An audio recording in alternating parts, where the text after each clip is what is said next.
Mentes pensantes, bienvenidos a su casa Sapere Aude. Yo soy Eric Guevara y el día de hoy continuamos construyendo el edificio de la filosofía.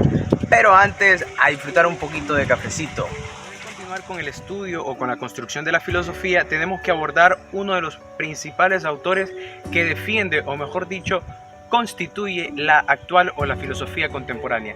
Este tipo es José Ortega y Gasset, uno de los mayores filósofos del siglo XX que sale a la luz, pero también hace una fuerte crítica a la filosofía como tal. Lo primero que nosotros debemos de entender es que lo que de repente hoy es verdad, el día de mañana puede ser que ya no sea tan cierto, o mejor dicho, cada generación se parece menos a la generación de sus padres. Los hijos no son ni similares a los padres y los padres ni siquiera similares a sus abuelos. Entonces, es un periodo evolutivo, es una evolución por la cual pasan todas las ciencias. Ortega y Gasset menciona que en el inicio del siglo XX, desafortunadamente los filósofos se sintieron humillados por la física, y no solo humillados, sino de que sintieron un reproche por su propia ciencia, ya que no contenía, o mejor dicho, no se podía especificar el tema de estudio de la misma. Gasset planteaba lo siguiente, y es algo verdaderamente difícil de comprender hasta cierto punto. Para que algo pueda cambiar, tiene que cambiar el ser humano. Para que la sociedad pueda cambiar, debe de haber un grupo o una pequeña muchedumbre que intente hacer esos cambios. ¿Por qué? Porque para él lo interesante o lo primordial de todo esto es el concepto generacional. La nueva generación de filósofos es una generación que se orienta hacia la búsqueda del conocimiento. Y aquí es donde nosotros vamos a profundizar más a detalle. Este concepto de conocimiento es lo que marca el inicio entonces de la reconstrucción del edificio de la filosofía. Vamos a ello. Verán, como les comentaba, este cambio o esta teoría del conocimiento, Gasset la fundamenta en las generaciones presentes. Entiéndase presente por esa idea que hemos mirado del eterno retorno, es decir, siempre el hoy. ¿Por qué? Porque dentro del presente siempre se van a presentar tres generaciones: los viejos, los adultos o como ustedes lo quieran llamar, y finalmente la juventud. Estos tres pilares o estas tres generaciones siempre marcan hitos, y dentro de esos hitos es la parte de la innovación, pero también de la conservación. Entonces, desde este punto de vista, Gasset lo que plantea es reestructurar el concepto de filosofía, y lo menciona de la siguiente manera: filosofía es todo cuanto hay, no es considerado una ciencia. ¿Por qué? Porque es muchísimo más que una ciencia. Es la ciencia que da origen o da inicio a todas y absolutamente todas las maneras de razonar y de construir conocimiento. Ahora, vamos a hacer un pequeño stop. Hasta este punto, cada uno de nosotros debe de entender un punto muy fundamental, y es lo siguiente. Modificar la idea de utilizar el concepto del pienso, luego existo, e implementar la consideración del yo soy yo y mis circunstancias. Esto debido a que con el concepto del yo nos estamos enfrentando ante realidades existentes, o mejor dicho, realidades que son fragmentarias, pero que permiten la construcción de una identidad, y no solo de una identidad, sino de que permiten la implementación del concepto también de vida. Es decir, estamos hablando prácticamente de una idea de filosofía, pero también una idea de vivir. Entonces, recapitulando todo, en esta super obra que justamente se titula ¿Qué es la filosofía?, Gasset sintetiza todo de la siguiente manera: filosofía es ante todo filosofar, y filosofar es indiscutiblemente vivir, y vivir solo lo puede hacer cada uno de nosotros, nadie más puede vivir. En ese sentido, el conocimiento más sólido de la filosofía es el hecho de aprender a vivir, descubrir esos secretos de la vida, y no solo descubrirlos, sino convivir y coexistir con ellos, darle sentido, y más que sentido, darle representación a lo que nosotros desarrollamos en nuestra vida. Parece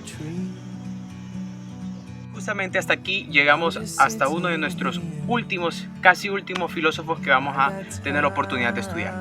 Argentino, latinoamericano por cierto, su nombre es Mario Bunge. No solo filósofo, sino que también tiene la facultad de ser físico. Eso le permite tener un balance entre las ciencias que siempre están en discordia o en lucha. Mario Bunge tiene una excelente obra que se llama Crisis y Reconstrucción de la Filosofía. En esta obra, dividida prácticamente en tres partes, por decirlo así, se centra en la idea de humanismo, pseudociencia y finalmente lo que se conoce hoy en día como el Big Data. Tocaremos cada uno de estos puntos a cabalidad, así que invito a que por favor se queden para que continuemos estudiando. Mario Bunge contesta la pregunta: ¿es la filosofía en el pleno siglo XXI una ciencia o no? La respuesta es extremadamente amplia, pero también es muy simple y muy concreta. Él dice que hay una serie de estudios que realmente no son ciencias, sino que se conocen con el nombre de pseudociencias. Pero también existen aquellas que poseen las cualidades de una ciencia. La filosofía se enmarca en esa, la que tiene las cualidades de estudio, sujetos, objetos de estudio, clasificación de los contenidos, etcétera, etcétera. Pero hace un pequeño análisis y es lo siguiente. Menciona, el hombre, además de ser el mayor creador, es también el mejor o el mayor impostor. Y hasta aquí vamos a explicar por qué se menciona esto. Lo primero que tenemos que analizar es la conceptualización de la pseudociencia. Un ejemplo que él pone justamente, y tomando una de las obras clásicas como es Los viajes de Gulliver o de Gulliver, él menciona la visita a la Academia de Lagados en Pulnivar. En esta academia se realizan una serie de estudios muy interesantes. Por ejemplo, cómo convertir pólvora a partir de hielo, o cómo a partir del excremento poder restaurar la comida hasta su primer punto original. La pregunta del millón sería, ¿es esto ciencia o no? Bunge contesta contundentemente que no, porque a pesar de que los proyectos sean interesantes, no poseen ninguna cualidad de interés o de relevancia científica. Y eso es lo que pasa hoy en día con nuestra sociedad y justamente con los estudios de la filosofía. Creemos que porque aparece un post que dice las mujeres que utilizan tacones se visten mejor, pensamos que esas cuestiones son ciencia. O creemos que los que mencionan los morenitos tienen mayor capacidad de análisis, pensamos que eso es ciencia. Y resulta que no lo es pseudociencia. O para que ustedes lo puedan interpretar, son conocimientos que verdaderamente, a pesar de ser interesantes, no son nada importantes.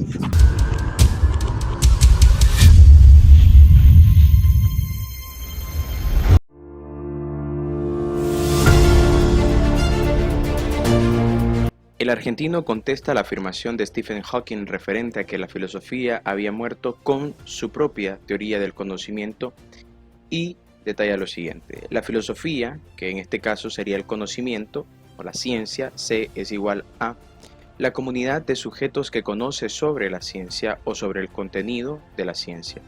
Tiene también además una sociedad a la cual va dirigida todos sus estudios y también una concepción general y básica para toda la sociedad. De igual manera, existe un discurso articulado o un lenguaje propio de cada una de las ciencias y en este caso la filosofía posee uno propio. De igual manera, nos encontramos con un trasfondo formal y una serie de objetivos o metas institucionales o institucionalizadas referentes a las maneras de cómo y para qué investigar. De igual manera, en la teoría del conocimiento, la filosofía posee un trasfondo específico o una parte presupuestaria, junto a una problemática o un conjunto de problemas, que esto es lo que verdaderamente simboliza el interés o la creación de una ciencia como tal.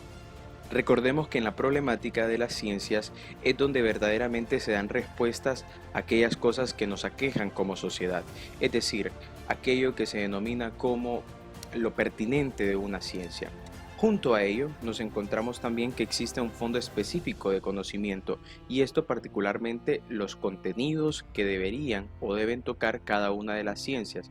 Esto se resume al campo específico de los sujetos o de los objetos de estudio.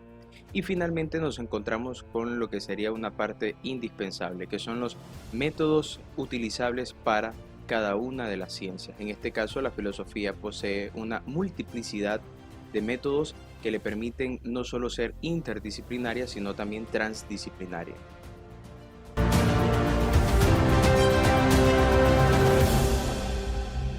Y uno de los puntos finales es la famosa idea de la filosofía del Big Data.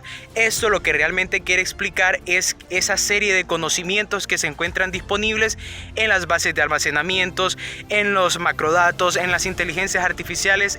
Lo cierto es que para que nosotros podamos tener un poquito de conocimiento, debemos de ignorar una serie de contenidos que realmente no son tan verídicos.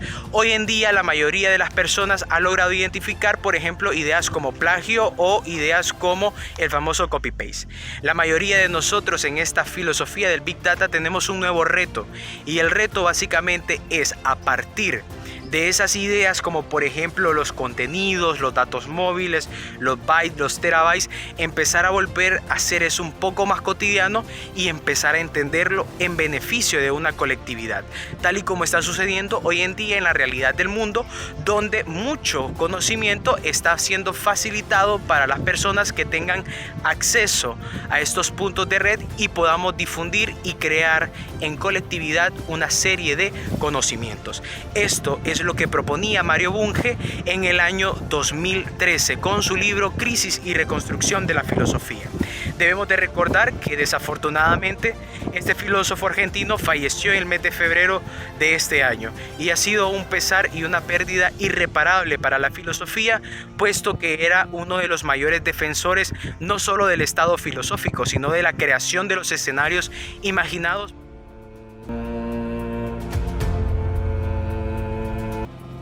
En conclusión, los retos del siglo XXI que Mario Bunge nos detalla es aprender a tener una sociedad más humana, pero también una adaptabilidad a la tecnología.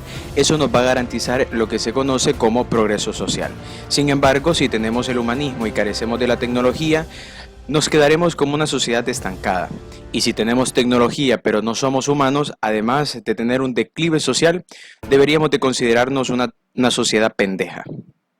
Llegamos al final de este video, siempre recordando que los contenidos que hemos tenido la oportunidad de abordar son de suma importancia, y destacar este último filósofo que es Mario Bunge, quien nos hace o nos pide que volvamos la filosofía muchísimo más atractiva, más sencilla y con un sentido de utilidad muchísimo aún mayor. Hoy en día, con todo lo que está pasando a nivel mundial, nos damos cuenta de que son las redes sociales las que nos permiten poder llegar a más personas, a más hogares, todo lo que ustedes quieran. Recuerden, mi nombre es Sapere y mi apellido es Aude. Volvamos la filosofía más atractiva. Chao.